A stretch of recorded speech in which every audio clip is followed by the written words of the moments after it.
live, you are live. Good morning and welcome to this very dark and ominous sunrise safari. We've got a big cloud bank above us and I'm quite excited for that because it's going to stay dark a little bit longer, which is maybe going to give us another chance with that unrelaxed male leopard. By the way, my name is Brent Smith. I have Genre on camera and there's Jamie and Dangerous Dave on the other vehicle and Louise and Geraldine in final control. So I had a look at a lot of the pictures of that male leopard yesterday and I do agree it is the one you guys saw with Scott and Vim earlier or last year, and it is the one that the guys in the north call Djuma. However, having a look at his Facebook page, I'm afraid I do not agree with his age at all. I do not think he's 6 or 7 years old. I think he's a bit younger. Now, I have seen another male leopard who's quite a bit bigger and older than him when I was driving my friends out of Djuma. And to say he mated with Karula, which a lot of you think he might have, I think he's a little bit on the young side to have done that. It's not impossible, let's just say it's improbable. But he is definitely coming to the age to start challenging for territory. Did you hear that high-pitched call there, Genre? Now, the likelihood of finding it is quite unlikely, but that is an African goshawk calling. I don't think we're going to... And they often call before dawn. Very high pitched. So he's up in the air, somewhere high, so we're not going to see him. So I do agree that it is the male they call Djuma. I don't think he's as old as people think he is, though. I think he's a little bit younger.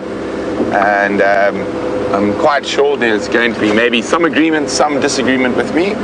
But I have spent an inordinate amount of time with leopards over the years. So I think he's a little bit younger. I think he's probably a year or two younger than people think he is. Now, the reason for that is that we had a very good look at him up in the tree last night. And he's got the start of a dewlap. He doesn't have a big dewlap yet. I think he is sort of getting to the stage where he will challenge for territory. Whether he succeeds or not is a completely another story. And with male leopards, it's easy to tell whether they're an adult or not. And unless you know that particular leopard since he's a cub, it's near impossible to be exact on the age. But I do definitely believe he's below 5 years old. Just judging from his face, scars, neck. He's got a bit of growing to do still. He is a big boy, there's no doubt about that. But I don't think he's reached full male adulthood yet. There's no dewlap, but he is a beautiful boy. And I do agree he is that Djuma male. But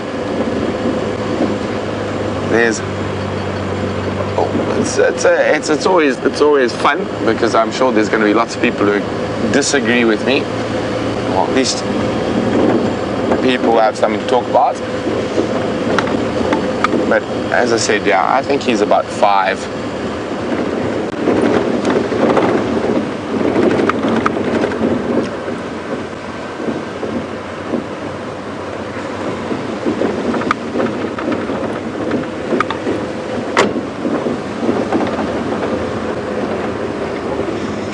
So Kyle says he really hopes we get to see this new leopard today. He was very cool yesterday. I agree with you, Kyle. I think our chances are about, let's be optimistic, a 4 out of 10 of seeing him. There wasn't much food left, but he was quite full. So if he went for a drink and decided to come back a bit later, then maybe we will get a chance to see him again. But I think he might have finished that kill and moved on. But fingers crossed. But while we head towards that area, let's go see Jamie so she can bid you a wonderful good morning. Good morning and welcome to a cloudy sunrise safari. As always, it is wonderful to have you on board. And how wonderful is this that we've managed to, or actually that Brent has managed to put in so much in the way of hours. We're finally getting that leopard, new leopard for us all, to relax a little bit in the presence of vehicles. And hopefully, even if Brent doesn't find him this morning, although fingers crossed he will, but even if he doesn't, in future, hopefully we'll have more sightings of this wonderful phantom leopard to look forward to. Exciting prospects. On my side, I'm making my way slowly back to where we had Karula with a Nyala kill yesterday afternoon on the sunset safari. She did a very good job of ducking both Brent and myself yesterday morning. Not intentionally, I don't think. I think she was just hunting. We just missed seeing her on the road, and by the time we returned to that area in the afternoon, she had doubled back on her tracks and gone down into the drainage line and caught a Nyala. The Nyala's currently, or when I left, the Nyala was hanging from a tambuti tree above the drainage line. I want to wait until it's a little bit lighter before I head to that area for a couple of reasons. Most importantly, I don't want to miss her tracks. Depending on if she's finished her kill, if she's still around that area, or if she's decided to move back towards her cubs. But also, I just as a precaution, just in case she's brought those cubs through towards the carcass, I want to make sure that it's fully light when we go and check. It's unlikely, but it is a possibility. And if she's not there, then we shall follow her tracks and see if we can't figure out where that den site is. Not specifically. Good morning. Sorry, everybody. Sorry. Come, little one. All right. It's okay. There you go. Somebody's feeling a little bit dozy this morning. There we go. All right. Yes, just to try and figure out if her den is on Djuma or if it is still to the south of our boundary around the Little Gowrie area. So that's my plan for this morning, depending on what happens. By the way, just an update for those of you who've been closely following the drives and wondering where those Nkuhuma lionesses wandered off to. They crossed into Simbambili yesterday afternoon. So after the sunrise safari, they must have been somewhere hiding on Vuyatela or Djuma. Despite my best efforts of tracking them and going for a walk, I didn't find them. But they crossed out sometime yesterday afternoon and went into Simbambili. From what I've heard, it was still just the two of them in that area. So the remaining three remain mysteries as to where they've disappeared off to.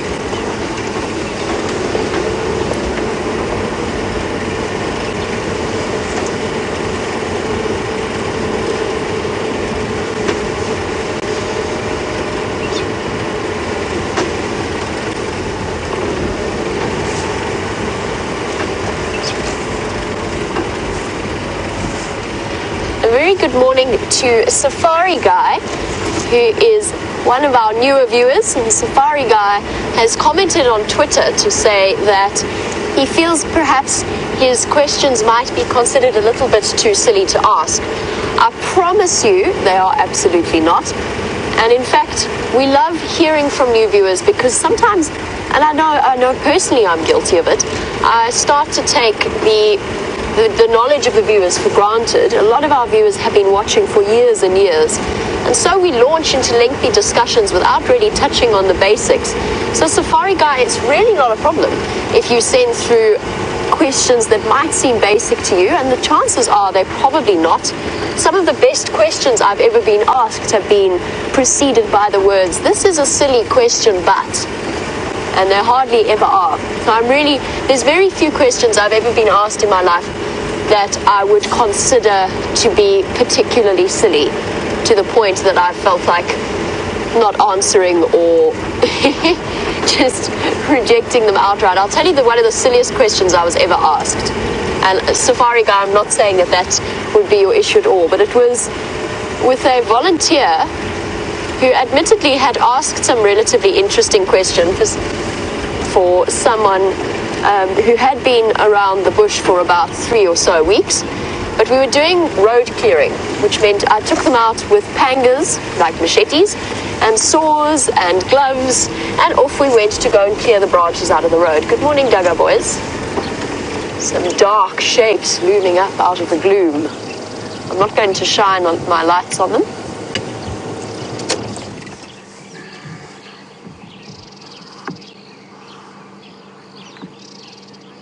But yes, the question that I was asked was by a guy standing next to a tree, just standing next to a buffalo thorn, speaking about buffaloes in the gloom, and he turned to me and he said, "Is this a thorn tree?" Morning station, this is Chris going mobile. Any updates?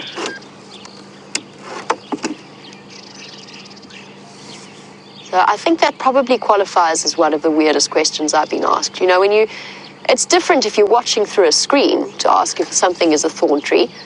But when you're standing next to it, I do feel as though that's an assessment you could probably make on your own. That might be one of my winning silly questions. I mean, the thorns were not hidden at all. But other than that, I've never really considered a question silly. And I generally try to answer the questions as best. And you might even find, Safari Guy, that I don't know the answer to your question, which I will happily admit. You do get to the point where one does get to the point where one is very happy to just say, I really don't know. It's impossible to know everything out here. And you might even find that your question sparks an interest within me to do some further research, and we end up helping out each other. So please don't be shy. Safari Guy and any new viewers, please don't be shy to send through questions because you think they might be silly or you think that the other viewers might have heard it before. I don't think they'll mind either.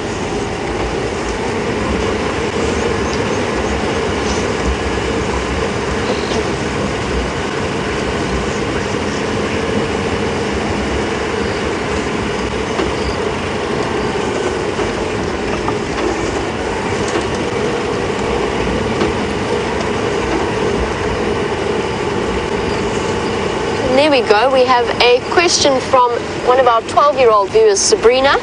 And Sabrina has been inspired in watching Safari Live. That's really sparked an interest within her and a love of animals. So morning, Sabrina.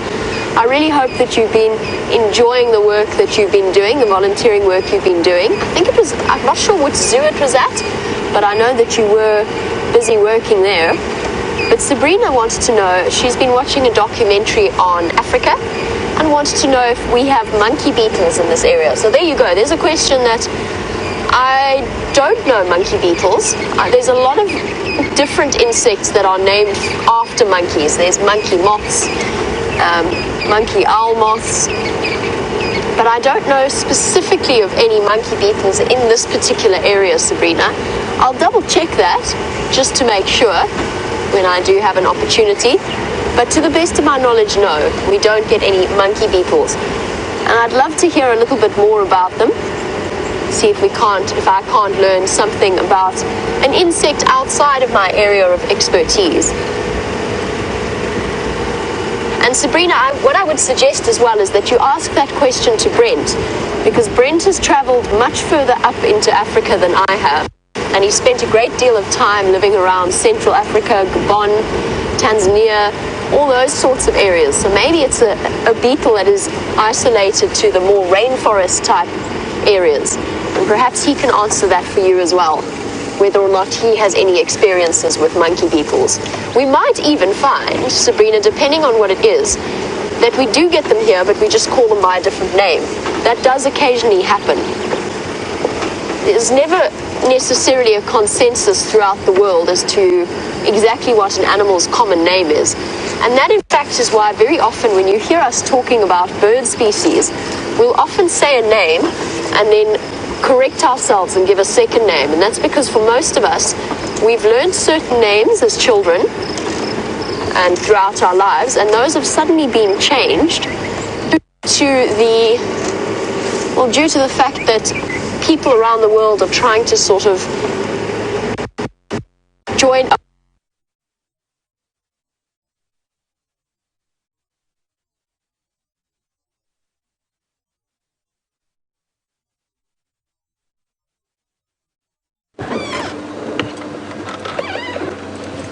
So we just saw that male leopard. He was doing 1,000,000 miles an hour. Now, I think he just ran away from a herd of elephants. So the elephants have chased him. I just want to go see, he ran across, unfortunately, into Torchwood. So we're just going to go see if he's got any meat left. But he literally just flew across the road in front of us. There is a big herd of elephants heading this way. So let's just go see if he's got any meat left, and then he might be back if that's the case. If his meat is finished and there's elephants around, I think, I'm afraid, for now, we might not see too much more of him.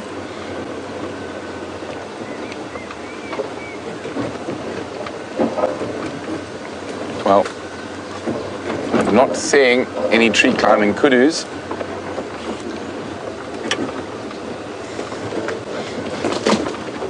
Not even seeing a kudu leg, I'm afraid. So this is where he had the kill last night. And the hyena was below him. So I think it's safe to say he's done.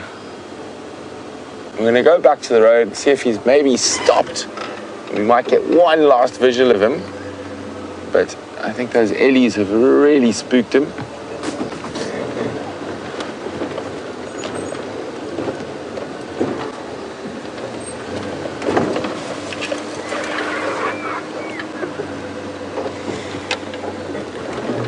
Silly elephants, ruining my leopard morning.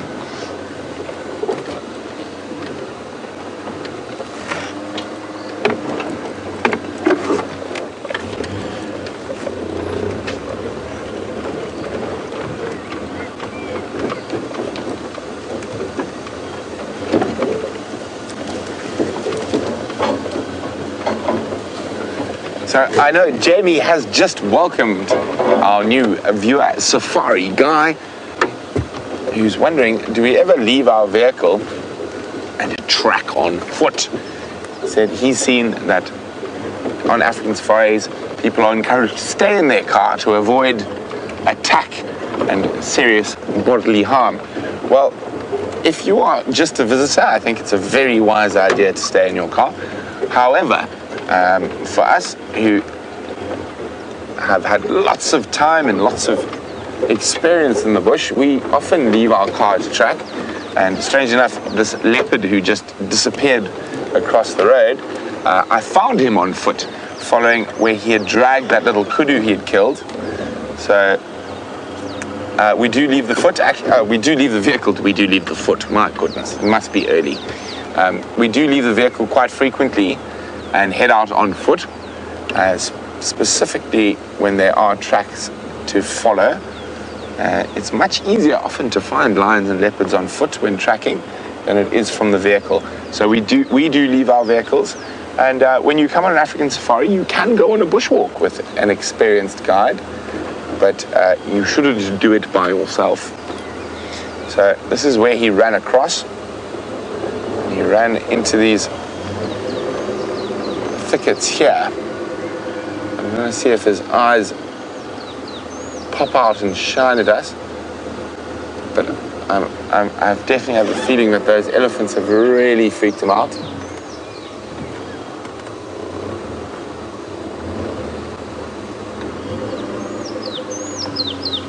There's multiple elephant herds in the area, and if he's got no meat to stay around, I think he's definitely going to be on the move, and we might get a sighting of him. I think he's heading back to the north.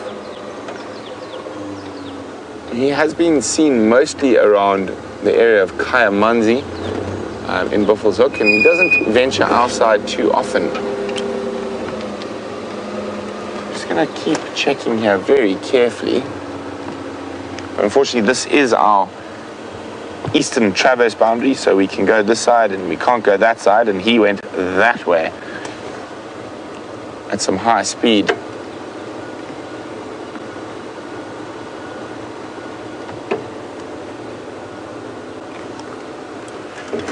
So if we don't succeed with him, at least we've got some elephants to look at. But we have made some incredible progress with this leopard. I mean, last night we managed to get within about 10 meters of him. We started at about 80 meters and just slowly over the last 2 days moved, inched is probably a better description, closer and closer. And I think he's now done and he's going to move off. It's very, very sad, but that is life. And we're going to have to wait till I can find his footprints on Djuma again before we can try continue following him.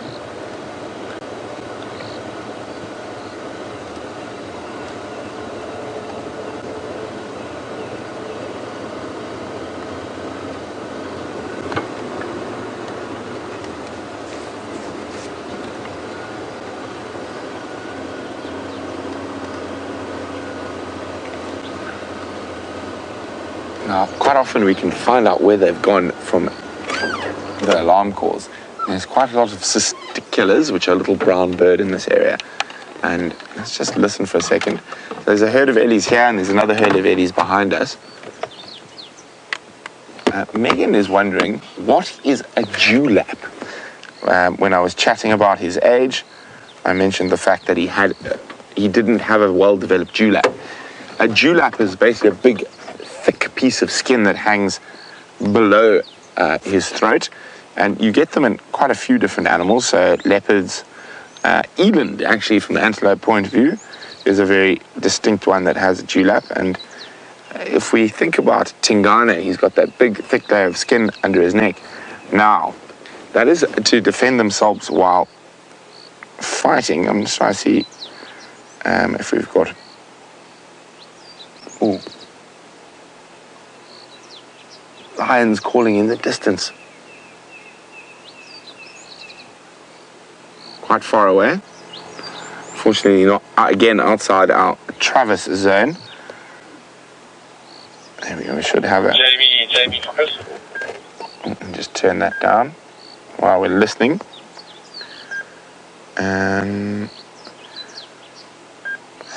Let me have a, there we go. I think that's going to be the, well, we can't really see it there. But if we have a look, there's Tingana. I'm just trying to see, you can't really see it. I'm just trying to see if I've got a photo. But if you look at Tingana, you can see there's an adult male leopard. You can see how much more developed the neck is than this guy.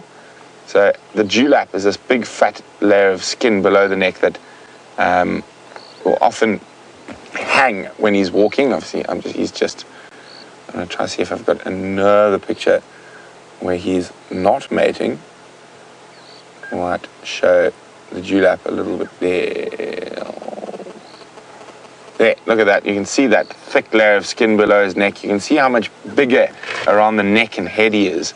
And now Tingana is about 8 years old, so very developed dewlap. And leopards over 6 start showing that dewlap quite extensively. So this male to me hasn't developed that big dewlap. That's what makes me think he's around 5, maybe a little bit younger. But very interesting nonetheless. And it's a very, very common trait in male leopards. Now he's run off. Now we're going to do something that I think most people might think is a little bit strange. We're going to go back to under that kill, or where the kill was. And we're going to search for kitty litter. So I need to find some feces of that leopard to pop in this little vial to do with genetics and project that's being run by an organization called Panthera. So to ascertain the sort of lineages of leopards, who's daddy, who's mommy, etc. Well, mommy you generally know because they look after the cubs, but to ascertain whose daddy is very difficult, because female leopards will mate with 4 or 5 different males when they're in their estrous cycle. So all the males they might possibly come into contact with think they're all daddy. So A lot of people immediately assume that the dominant male from the area is the father, which is often incorrect. And the same with lions. Often 50% of the cubs are not born to the dominant males in the area, they're born to interlopers, single male lions whose whole life strategy is to sneak in and mate on the sly and then get out of dodge. Now, with leopards, it's a little bit different. The females will actively go and seek any male they might possibly come into contact with.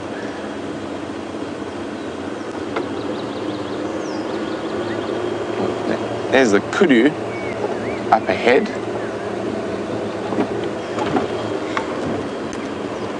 And we did notice the kudu hanging on. I'm pretty sure this is the group of kudu that this leopard caught the youngster out. I'm still searching in half hope that we're going to see him, but I don't think so.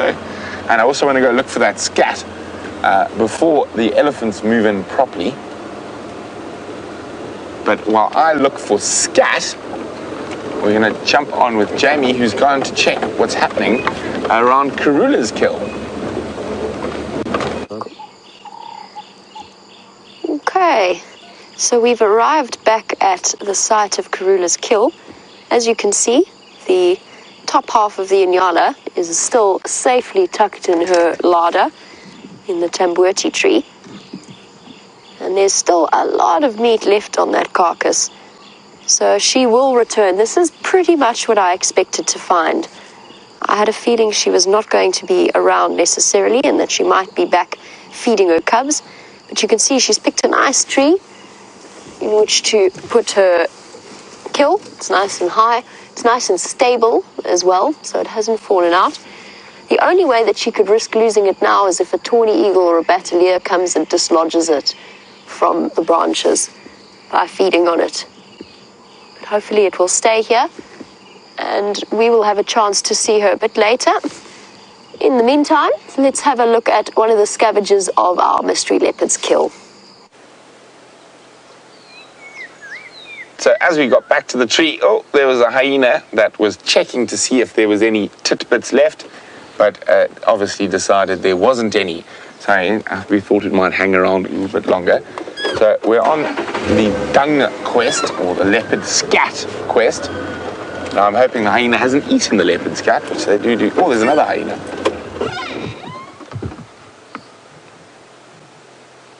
That could be another reason why that leopard was so unrelaxed this morning.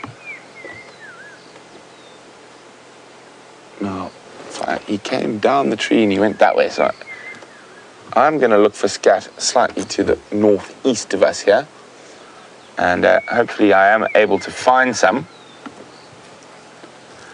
So while I and my vial go looking for scat, if I do find some, we will come back and I'll show you how to collect a scientific sample.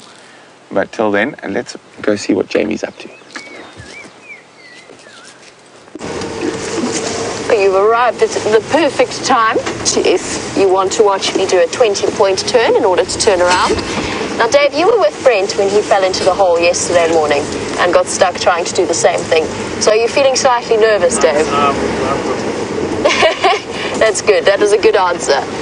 Either way, it is going to be a 20-point turn, so I'm afraid you're all going to have to bear with me. Brent got stuck just over there. It's not, although, as he said, it's not stuck unless somebody has to rescue you, and nobody had to rescue him. He did manage to get out himself. It happens to all of us. There we go. I think, though, we have managed our turnaround with a minimum degree of fuss. There we go. And off we go down the drainage line. Just have a quick look here. There I see all the twigs and the logs that Brent had to put under his wheel. Right, now my plan is to start heading south, see if I can see where she's crossed backwards and forwards along Gowrie Main, or if she's crossed backwards and forwards along Gowrie Main. And it just will give us a little bit of a better idea if her den site is still on the southern side of our boundary, or if she's moved them a bit closer to this area. It will be very interesting to find out. And then once we've done that, we will see where the morning takes us and then return back to the site a little bit later towards the end of the sunset safari. Maybe she will decide to come back and have some breakfast from that kill. What was extraordinary about it yesterday, yesterday when we saw her, she was very full and relatively flat. In fact, very flat. She just wanted to lie down and rest after all of her exertions of the morning. But she'd eaten half of that in the space of the few hours between drives. So half an inyana. And I've seen Karula do that before. I've seen a lot of leopards do it before, but I have seen Karula do it with a steenbok that she devoured the entire little antelope. And yes, they're little antelope, but they're still, there's a good couple of kilograms of meat there.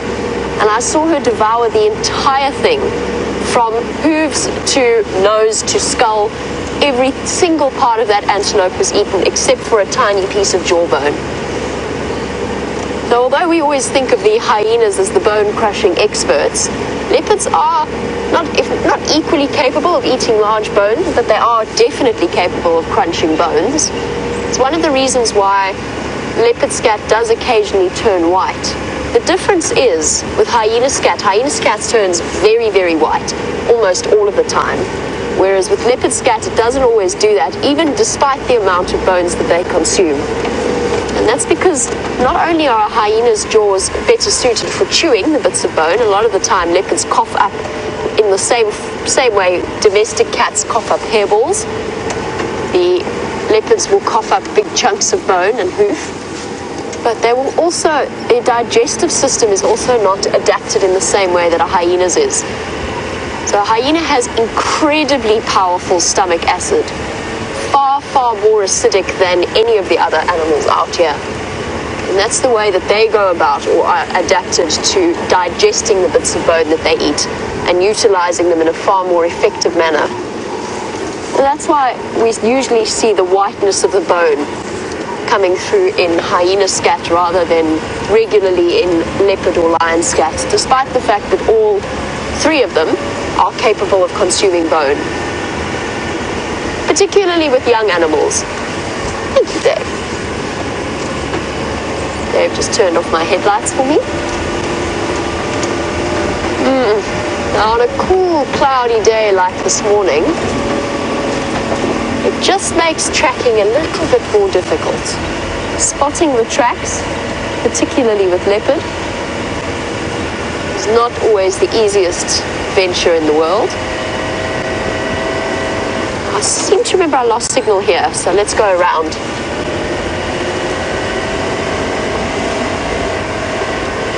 And speaking of scat and our discussion, I believe that Brent has been on the lookout for some Djuma scat.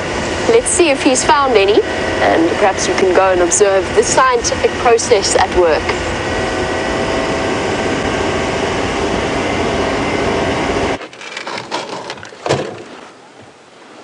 So, unfortunately, I don't have a pen, so I'm going to have to fill this out when I get home. So, this little thing, it's a common name, which would be leopard, and scientific name, Pantherus pardus. Collector, Brent.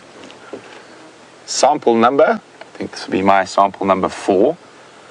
Country, South Africa. GPS location, I'll do that shortly. The date and individual ID. So, there's silica in there so it doesn't get disturbed, and provide you with a little toothpick, which is actually quite ineffectual when it comes to collecting scat. I might use another stick, something slightly larger. So the most important thing is you don't want to get any of your epithelials. So epithelials are your skin tissue anywhere around the inside, because that can obviously, it degrades or makes it more difficult for them to pick up the leopard epithelials. So I'm not going to use that little toothpick. I'm going to choose my own toothpick. Probably not a toothpick, more like a stick. And that looks like a good stick. There we go, something a bit larger. So he has defecated inside where the elephant have dug up something. Now, this is a very smelly process. Now, you can imagine, I'm not going to smell it. and I really don't feel like that. So I want to put it straight in. Oh, lost some of it. Let's get some more. Now, there we go. Lots of hair. Oh, very smelly. Some bone fragments. There we go. That should be enough. Now, you don't ever want to touch predator scat with your hands. It's got lots and lots of nasty little things in it, such as liver flukes, nasty tapeworms and stuff.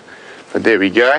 We've got a scientific sample to deliver to the Panthera project manager in this area, whose name is Michael, and happens to be Candace from Djuma's husband. Okay, let's put that somewhere safe. Move all my stuff out of the way. We don't want to get any nasties on my large... Oh, that I'm going to have to fill out when I get home. Let me just put that in a safe place in my pelican case there.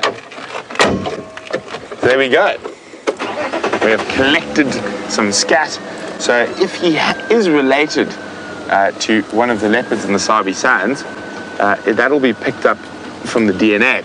I don't think he is. I think he has come from the Kruger or somewhere where there's not a lot of vehicles, judging just from his general behavior.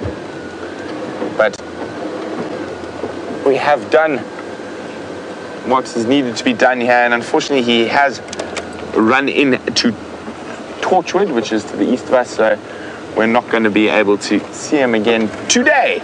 But I will be patrolling regularly in the effort to try and find him again, and I'm very excited to spend more time with this particular individual.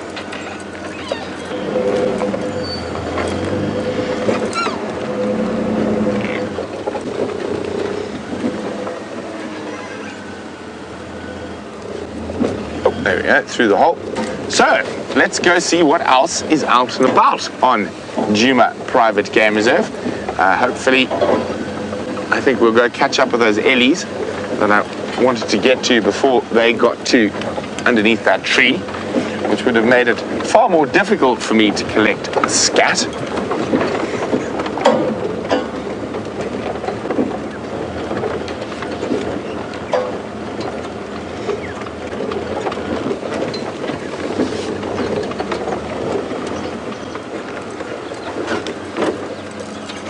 So while we go see where those elephants that chased the leopard are, let's jump back on with Jamie and see what's going on that side. Sabrina, while you were with Brent, I just did a quick checkup on monkey beetles in my book, and I didn't realize they were so closely related to fruit chafers. I mean, they basically are a different type of fruit chafer beetle. And yes, we see lots and lots of fruit chafers. The reason why I was not as familiar with monkey beetles in this area is because they don't generally occur in this area. They're a species that is more towards the Cape. And I'm just going to stop and show everybody a picture of monkey beetles. And you can see what I mean when I say that they are very similar to fruit chafers. They're just very furry.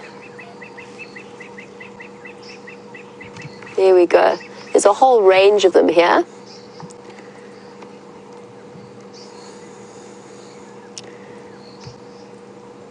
There's a blue monkey beetle. There we go. Thank you let's try that whole sentence again. Thank you, Katrina, for sending through the information about the fact that the blue monkey beetle in particular is exclusive to South Africa, so endemic to South Africa, and found especially around Namaqualand.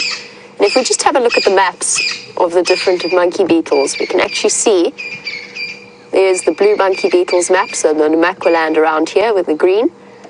We are, sure, it's such a tiny little map. We're in this little corner around here on this side of the country.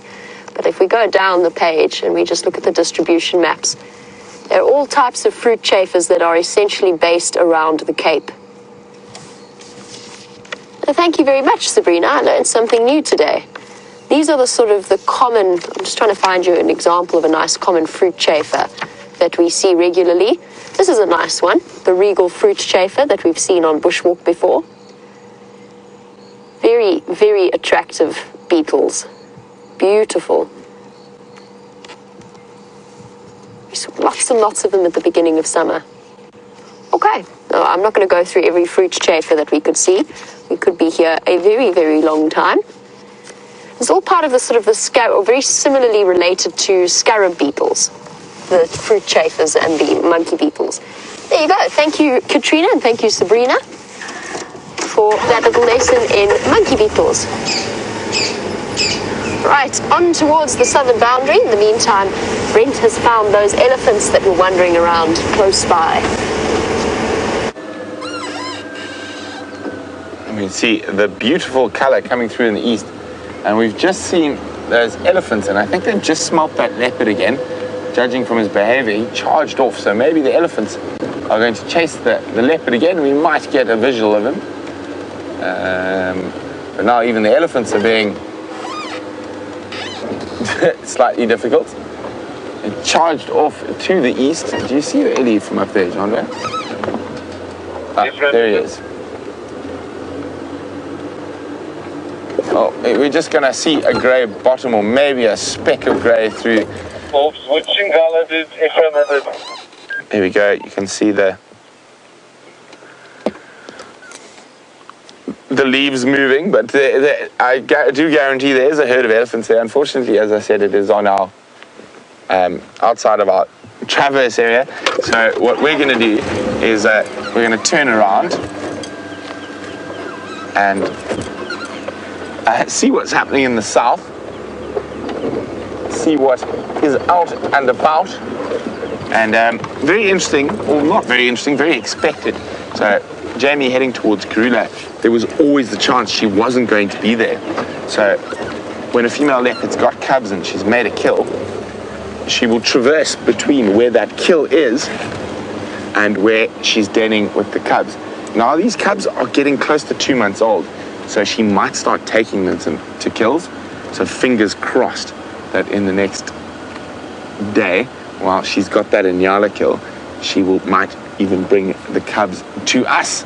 And wouldn't that be absolutely spectacular? So just to let you guys know, a little update, and I'm sure quite a few of you are going to be very happy with this one, is that James will be returning later this week from his holiday. So you will be back to 3 of us taking the drives. And I'm sure James has got some wonderful stories to keep you enthralled about his travels in South Africa while he was on holiday.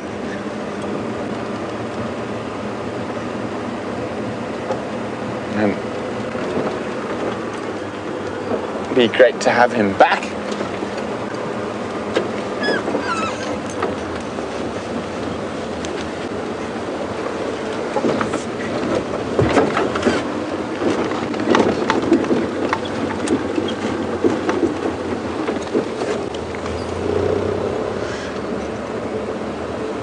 So there we go, look at this. This is his tracks. I think he went for a drink down at the pan. But here are the tracks of that male leopard. So I think he went for a drink and he was walking back when he encountered possibly those elephant, and I think the combination of the elephant and the hyena was enough for him to depart. You can see nice big tracks for a young male.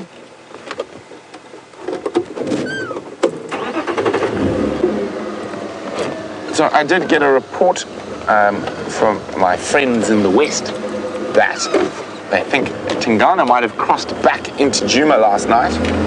So I'm gonna, it is literally the opposite end of the reserve, so I'm gonna slowly zigzag and meander my way through the reserve to get there.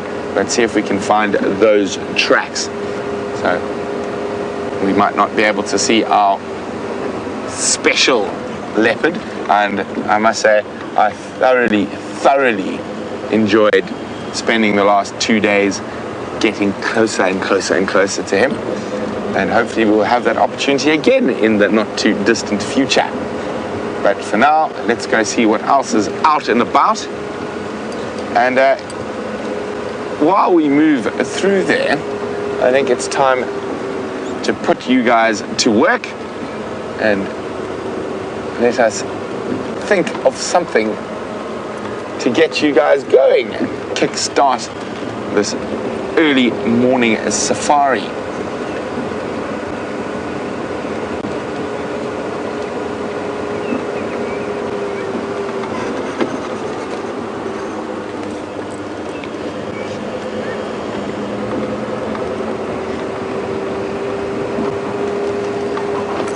So Megan is wondering, would an elephant, or do they just feel threatened by a leopard, or would they try kill it? Or would they just intimidate it? So generally, elephants being the biggest thing around here, they don't tolerate any predators. They'll chase them all. And if they manage to corner a leopard in a spot, they would definitely kill it. So even though a leopard doesn't actually pose any direct threat to them, they would definitely try kill that leopard if they manage to catch it. 99% of the time, the leopard's obviously far too quick and get away. And it's very seldom they'll actually catch it. But if they did catch it, they would kill it. And they would do the same with lion or with hyena or cheetah, wild dog, whatever it is. And it's very strange. The only predator actually poses any semblance, or the two predators that pose any sometime threat to an elephant, it's hyena and lion. And it's generally only to the young ones.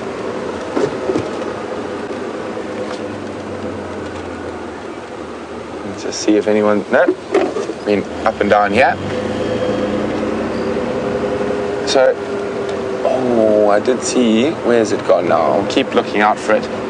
But we do have a tree that's just started flowering, and we do see it quite a lot on this particular road. There it is.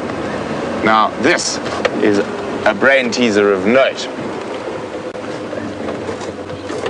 And there we go. Very pretty yellow flowers. If there were any possible fruit chafers. I know you've been having a chat about monkey beetles, which are related to fruit chafers, and fruit chafers really do like the flowers. But I can't see any. Can you, Jean-Ray? No, Jean-Ray can't see any. But there we go. Let's get your brains in gear. And let's see who can tell me what tree this is, or what species of plant this is with these beautiful yellow flowers. I know I have done this before, but it was many moons ago. So if you guys know which particular little tree species or bush species this is, you can tell me and drop me an email on questions@WildEarthTV, or use the hashtag Safari Live on Twitter. Now, very interesting, if we look at the same tree species that is growing next to it, but this particular individual has had a bit of a hard time of it. And let's just have a quick look. I think I spot one, but you can see the leaves have been stripped by caterpillars. Now, which caterpillar is very interesting. Do you see them, Jean-Ray? Look at that. Isn't this incredible? And I'm going to have to get a photo of these guys, and they are absolutely gorgeous caterpillars. Look at, whoa, did you see that jump? He jumped. He thought I was a bird trying to eat him, and he actually leapt. Now, with that coloration, he does almost look like a little bit of a snake. But look at how many of them there are. And let's see if this one jumps as well. No, he's not a jumping caterpillar, only the one was. I'm going to try, see if I can. Oh my goodness, he is absolutely gorgeous. I will put him back, don't worry. I'm just going to put him on the dash so you guys can see him. Oh, he doesn't want to let go. Look at that color. And I'm pretty sure this is a butterfly larvae, just looking at the caterpillar. But I might be wrong, it might be a moth. And I actually haven't seen this particular species before, and if I have, I've forgotten it. It was a long time ago. So I'm just gonna grab a few photographs of this guy, and hopefully we will be able to get an ID on him at some point. But it looks, they've completely stripped this little plant. I nearly gave away the game because I nearly said the plant's name. But I'm just going to try, let's go. Let's move him out a little bit. And it's actually, he feels like sandpaper, really, really rough. But I mean, look at that beautiful coloration.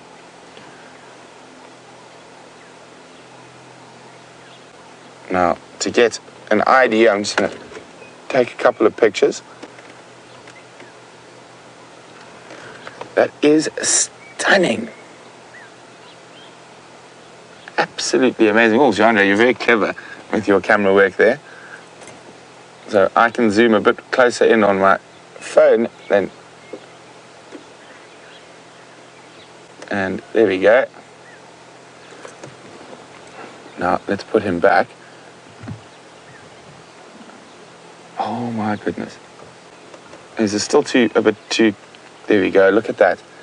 Now you can see those little dots on him, and those little dots literally, I feel like sandpaper. Do you want to feel, Jean-Andre?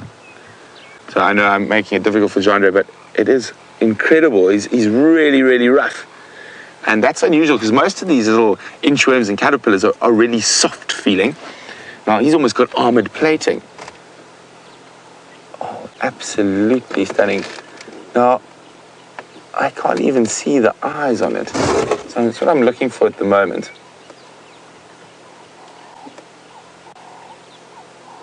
Wow. Now I'm absolutely fascinated to find out what particular butterfly or moth this caterpillar belongs to. So look at that. That is gorgeous. And let's just try have a quick. Wow. They're busy stripping. They haven't quite. And there's lots of different sizes of them.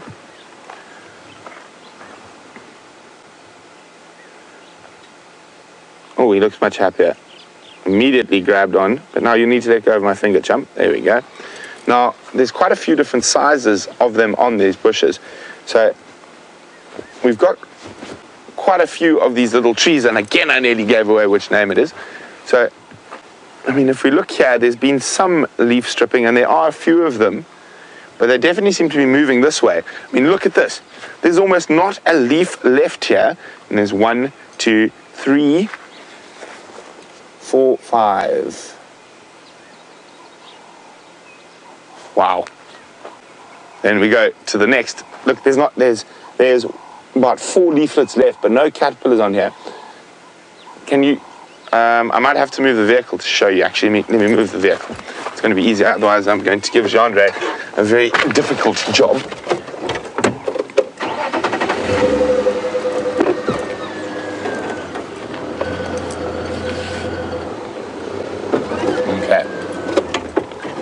That should work.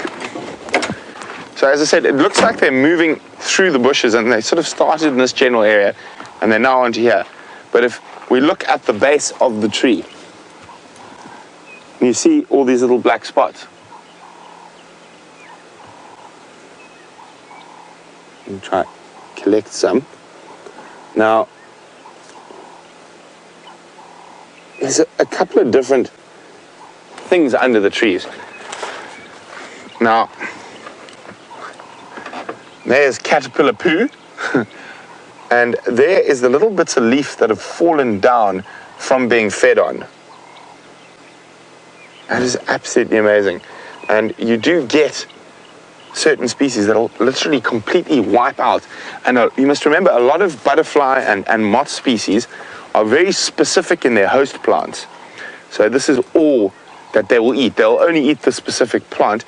And looking around, and I try to look, and we've got some terminalias and some marulas and other stuff around us, and there's not a caterpillar on any of them. It's only on the specific plant. And I mean, just as a quick guess, looking at this one, that's the one that's being fed on the most at the moment, there must be 50 or 60 of these little caterpillars all over it.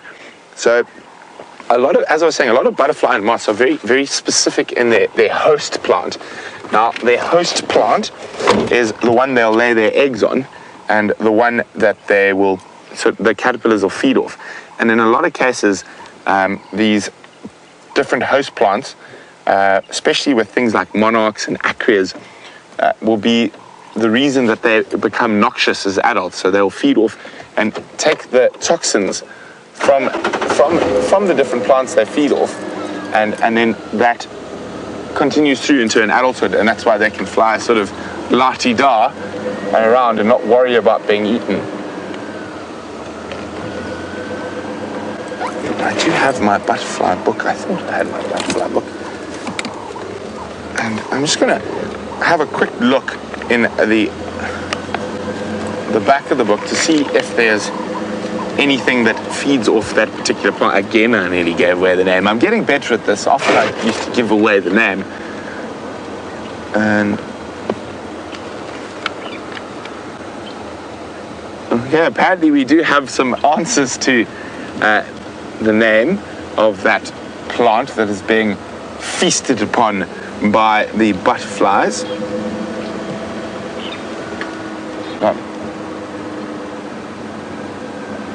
So monkey orange is not correct. Lion's high hibiscus is also not correct.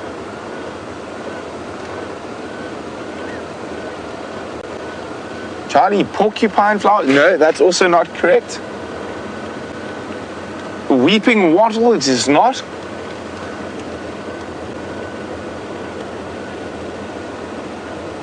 Clayton, golden pea, it is not either.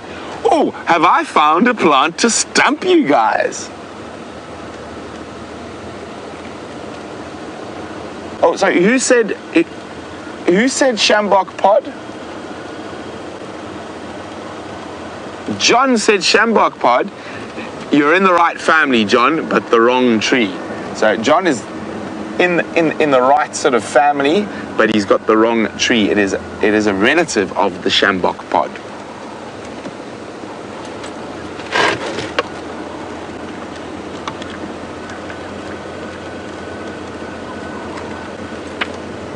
So I'm just going to try see if I can see the larval form.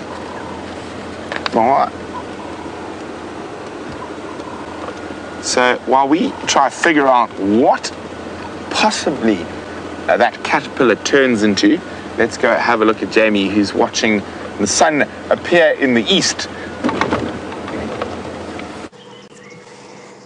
Sounds like Brent's been having a wonderful time with his caterpillars.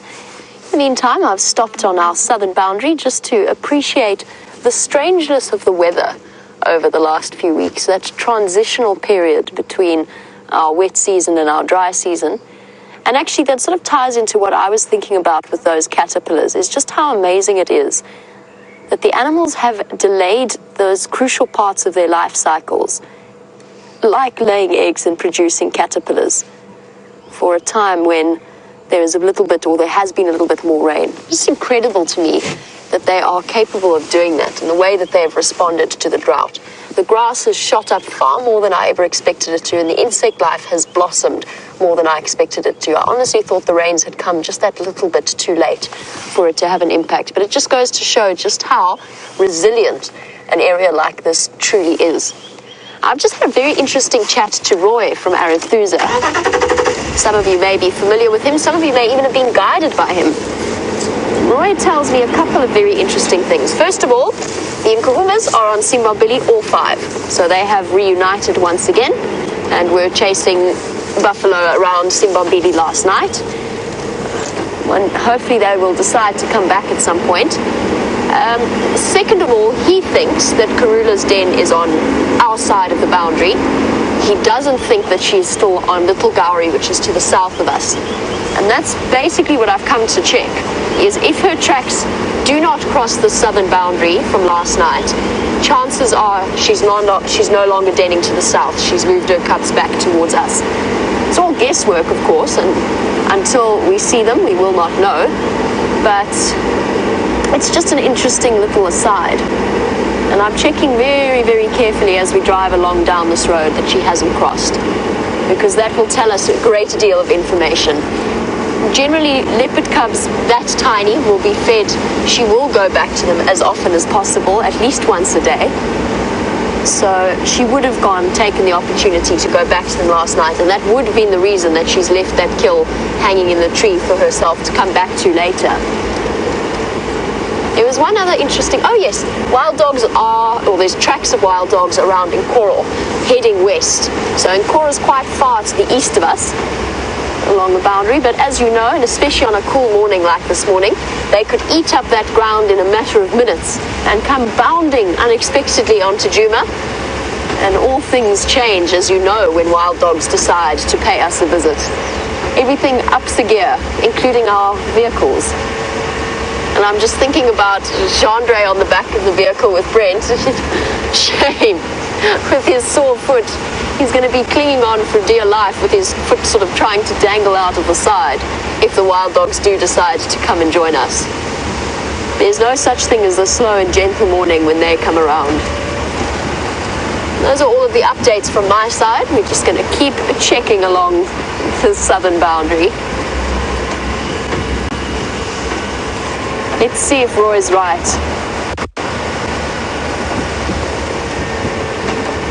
I mean, wild dogs are pretty exciting, maybe even as exciting as Brent's jumping, self-propelling caterpillar. I'd love to know what species that is. I've encountered a few species of caterpillar that jump. I'd be very interested to know.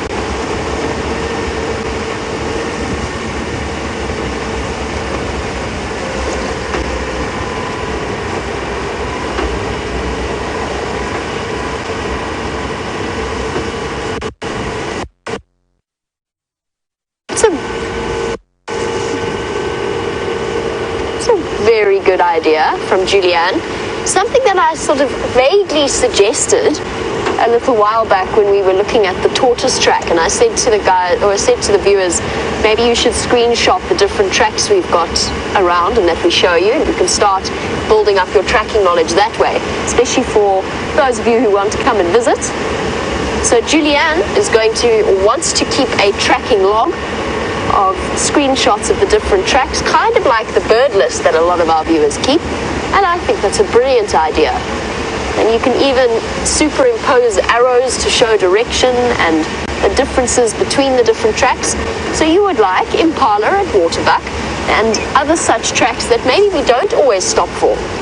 And I mentioned this when Renius came about. Renius, the guy who came through to, and he's probably one of the best trackers in the world, if not the best tracker in the world.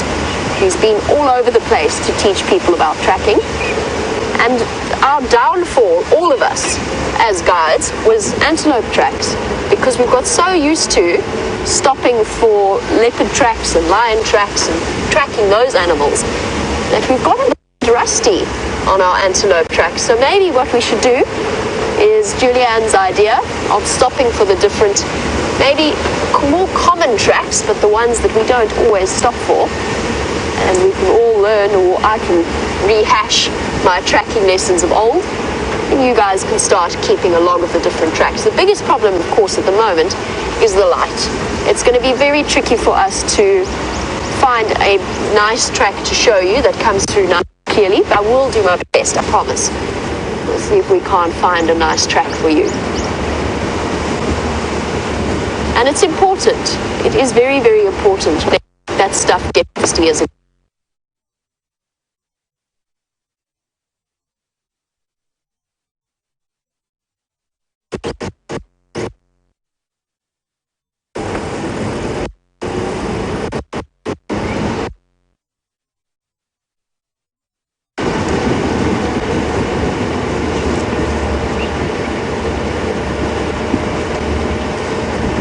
Sorry about that, went through a little bit of a signal dip, and we are about to go through or cross around the Mulwati drainage line. So I'm going to stay quiet just until we get to the other side, and then hopefully the signal will reinforce itself on the other side of the crest.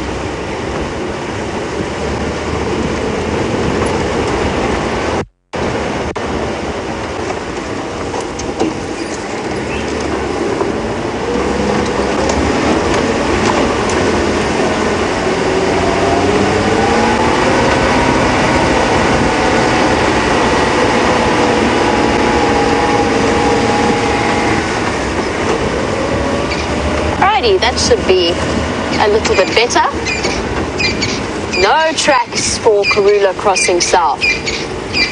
And that to me suggests that she's moved her cubs to somewhere around Djuma, which is exciting prospects for us when she does decide to bring them out. we have a chance to see them. I know I'm personally so excited for that moment. I want to show you that bird, and he's not going to be terribly cooperative. In fact, I've just lost him.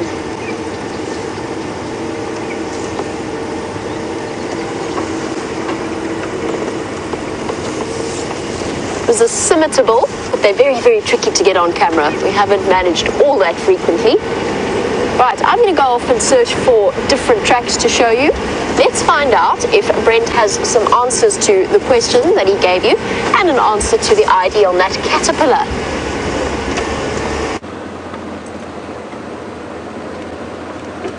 So, we did manage to find out which butterfly that caterpillar belongs to. And strangely enough, this is the amazing thing about being out here, is that you learn something new every day. Now, I have seen those adult butterflies everywhere, and I can identify the adult like this. Now, I can also identify the juvenile. So there we go, that is the adult. The African vagrant that we see really commonly. And let me just do that.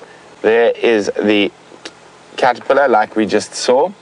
And there is the exact plant we just saw them feeding off. And now I'm obviously holding my thumb across the name, just in case there's some very clever people out there who might get it. Now, it is a very cool. And that's the amazing thing, is that that's why I love doing what I do. I learn every single day, and I never stop learning.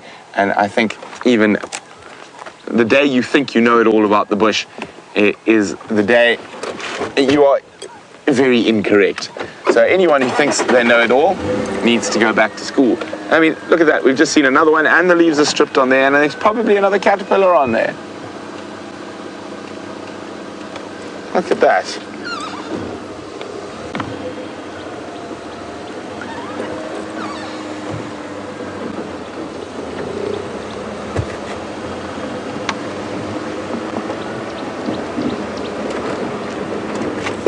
So, we do have some very clever viewers, and one of them's name is Rebecca, and she is from Santa Barbara.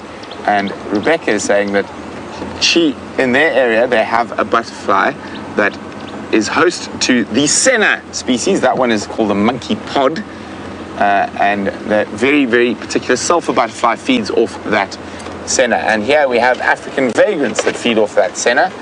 So I was just going to let them pop past, have a quick little meeting.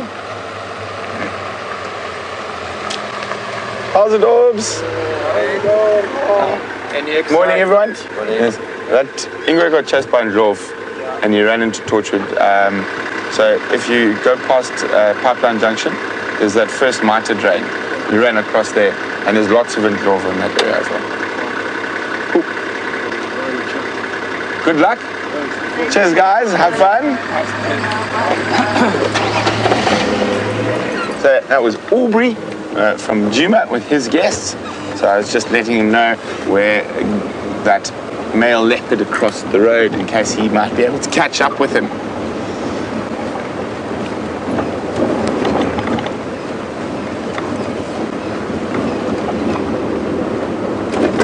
I'm quite enjoying these cool mornings, and it is wonderful that the cats might be moving a little bit longer.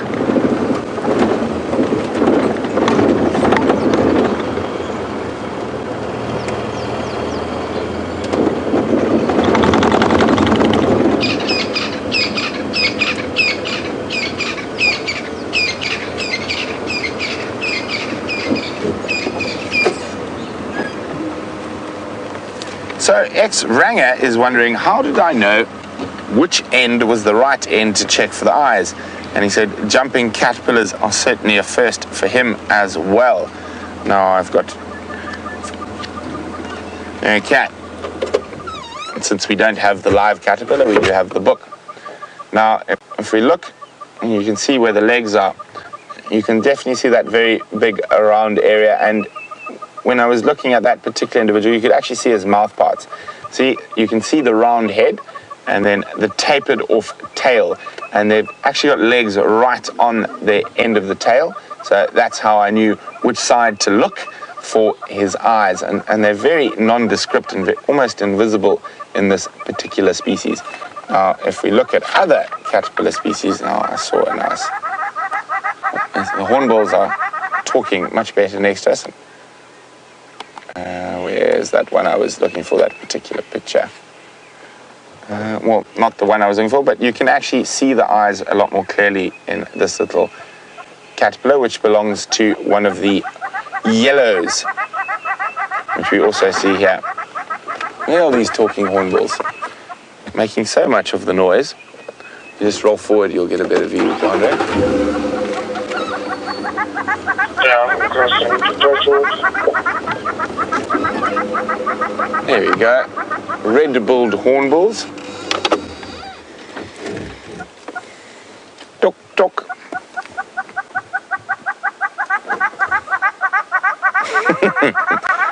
They are very comical when they are doing this particular call. So there's two of them in the tree. The one isn't too visible. Oh, itchy. So they're very fluffy, and that's from the cold weather. They'll puff themselves up to catch the air between their feathers and their body to warm up, to create a little insulative blanket. And as we head towards our winter months, we're going to be seeing a lot more puffy animals and birds. And they have taken off and disappeared, so we shall take off as well. Hook Dam, but it was many, many moons ago. I think probably February or March last year is the last time I saw an African darter. So they are very particular in what they like to eat, fish and whatnot, but we can chat about them shortly. In the meantime, Jamie's got an actual bird, not a figurative bird, to show you. A really beautiful male batelier, silhouetted against the grey skies. They are such interestingly striking birds with that bright red face and those red legs. And I can only assume that the bright colour there is for mating purposes, to display how healthy they are. I can't think of any other, there's no real reason besides attracting a mate that birds are, or take the brightly coloured approach as opposed to the more cryptically coloured. Now, this is one of the few bird species in the raptor family that you can very clearly see the difference between a male and a female. In this case, we're looking at a male batelier. Oh, look at that, he's showing us the brown patch on his back so beautifully. And the difference between the males and females is that females have more white. So you see where the top of the grey, or the grey strip on the top of the wing ends. On a female, there is a second strip of white on the lower primary feathers of the wing. That's the most easily distinguishable male from female in the bird of prey family. In all birds of prey, the female is larger, but that's not very easy to see unless you see them right up against each other. And if this gentleman decides to take off, if he does decide to fly, you'll be able to see underneath his wings. His wings are half black and half white.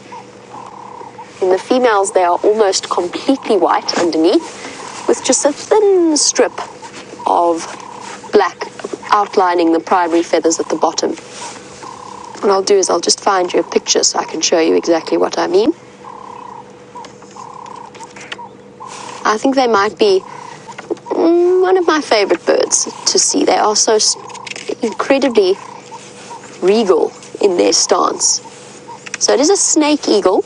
It's called, its old name was a short-tailed snake eagle. They've got incredibly almost absent tails. You can see how the wings extend way past where the tail usually is on most birds of prey. And that's an adaptation for the way in which it gives them a great deal of agility, but it also makes their flight very, very unstable. So if you watch a batelier, you can always tell almost instantly that it is a batelier that's flying. the tips of their wings sort of tilt upward a little bit and they rock from side to side. I thought that roller was going to dive bomb him, but it changed his mind. Now this is what I was talking about with the difference between the males and the females. So there you can see the second band of white that I was chatting about with the female that is not present on the male, which is how I know that we're looking at a male Bateleur. You can see what I mean about how short the tail is. And in fact, in flight, the feet even extend past the tail.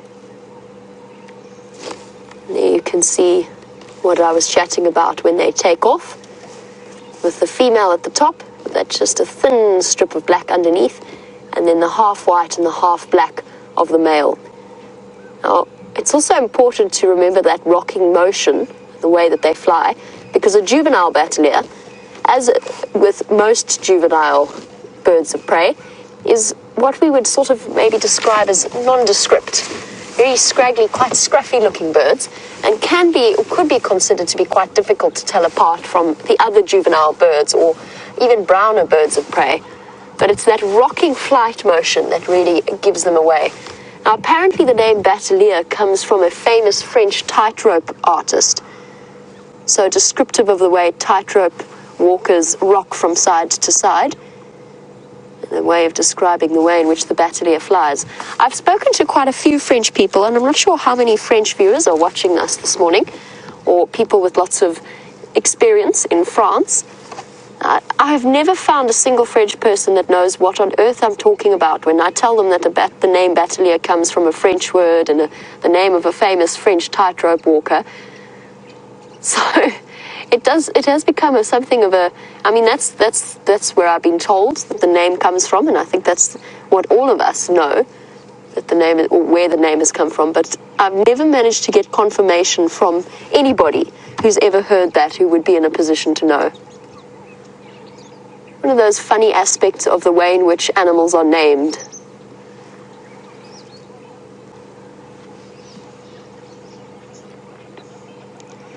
And agreed, sacrosanct.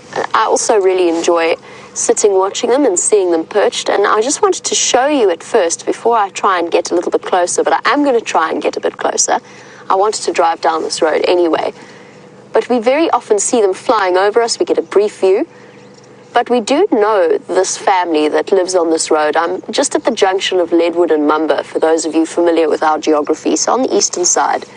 And between Bateleur and Leadwood Road is a male and a female, and sometimes their adult offspring come and sit to join them, and sometimes they also have a juvenile that still hasn't obtained its adult plumage. And that process, of course, for the juvenile can take up to 7 years before they reach sexual maturity and get their full striking black, white and red combination. They spend a lot of time looking like scruffy teenagers. One of the most iconic birds. I've often spoken about the fact that they have so many, or such a very strong local belief attached to them.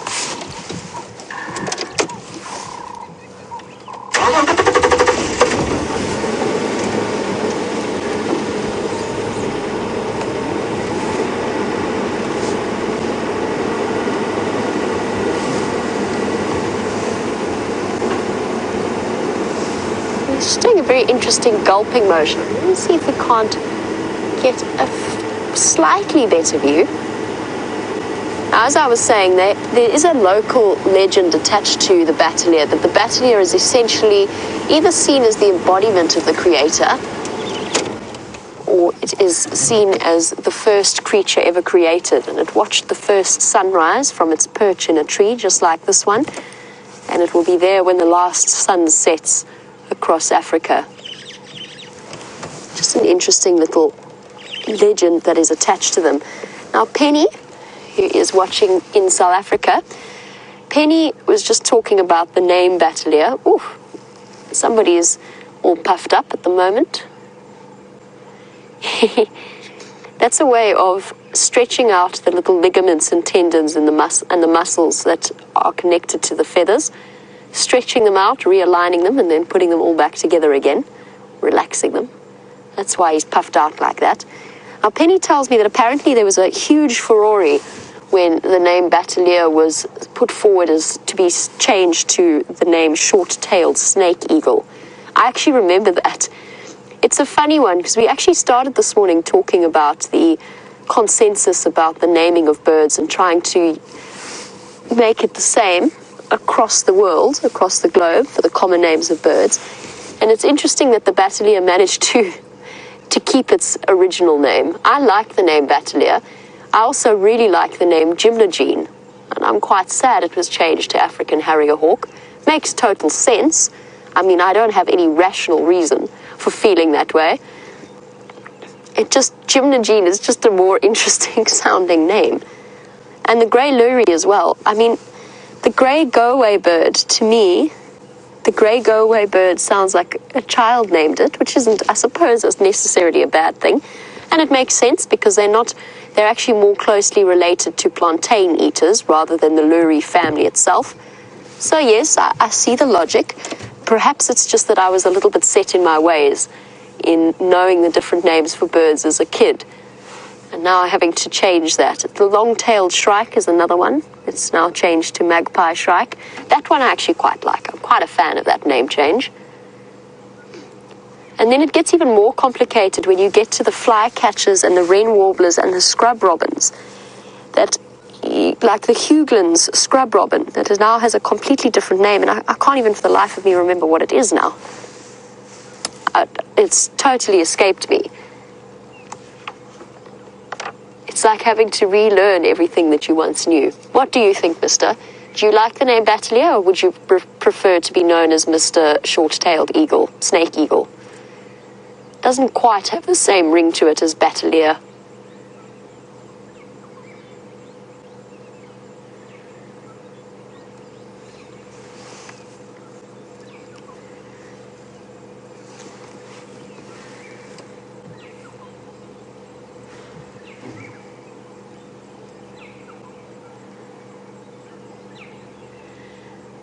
Thank you very much, Deanna. You've answered a question that's been in my mind for a very long time.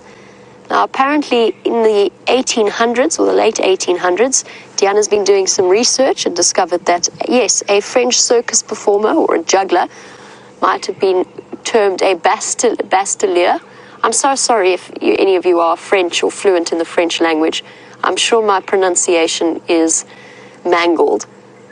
I've never had a particularly strong grasp of French or the way in which it's pronounced. But there we go. So we have got a little bit of truth behind the name.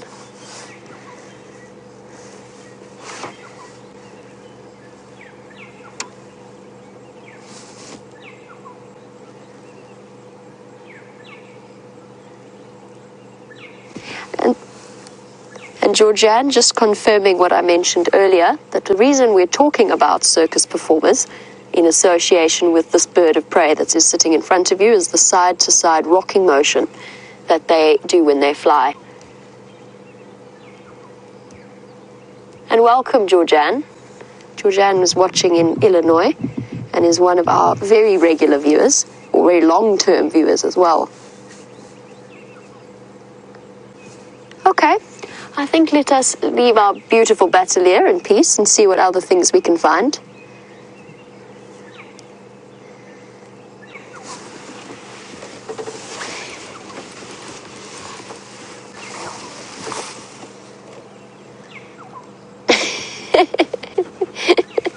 David Allen, sort of thinking along the same lines as I am, has said that the reason the French get so confused whenever we mention the Battalier is because our pronunciation is so mangled that they just have no idea what we are talking about.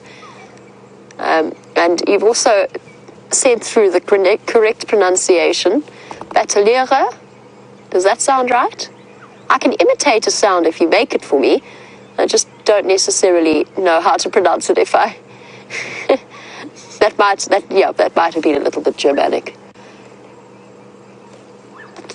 I try my best. I'll stick to Shangaan pronunciation. Bye-bye, Battalier, or however you say your name.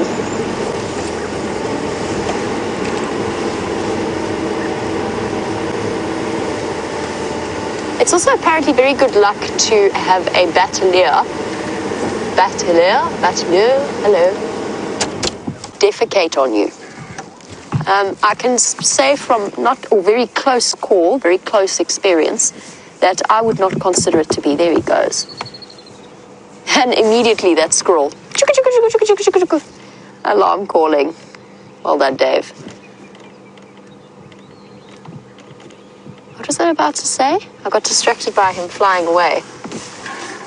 Oh yes, it is very, very, very smelly defecation. You really don't want to be defecated on by a batelier, but apparently it's good luck. You can interpret that as you will. I'll take my luck as it comes. I'll try and dodge that kind of incident. Now that is one of the birds that could be responsible for Karula, if it does happen, it might not, but for Karula losing her kill. The reason I say that is bateliers do have the most incredible eyesight, as do most birds out here, but they also fly quite low below the tree line. And with their keen eyesight, that is one of the birds that is usually the first to arrive at a kill or at a carcass. And they are not above scavenging, although they are very efficient hunters in their own right, but they're not above scavenging.